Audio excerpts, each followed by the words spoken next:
plant and I'm about to do a job that involves it, I thought I might do this. Polishes for wood. That spray stuff, great for melamine, great for polyurethane varnishes, helps get off fingerprints, about as much use to actual wood as, well, nothing.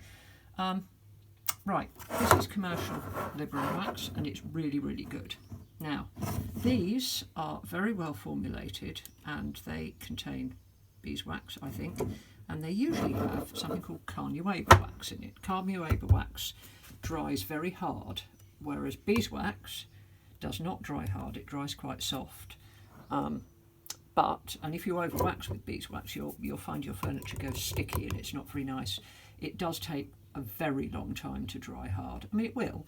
Now, these particular plants have many pieces of furniture which are several centuries old, and I just like to keep them in good trim. So once a year, I'll film it at some point. I take them to bits and I go all over them with a mix. And I don't use that. I use that on their kitchen table, but I use this. Now this I make myself.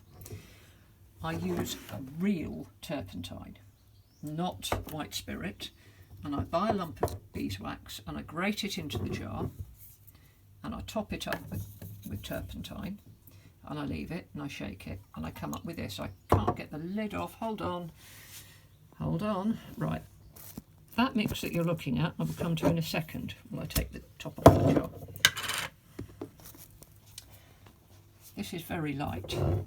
It's mostly turpentine with some beeswax in it, and I use a soft brush to work this all over in areas of about 8 inches square, work it over with a soft brush, work it in, and then I buff it off with a rag to bring off any dirt and fingerprints that have got on it. It doesn't leave much behind.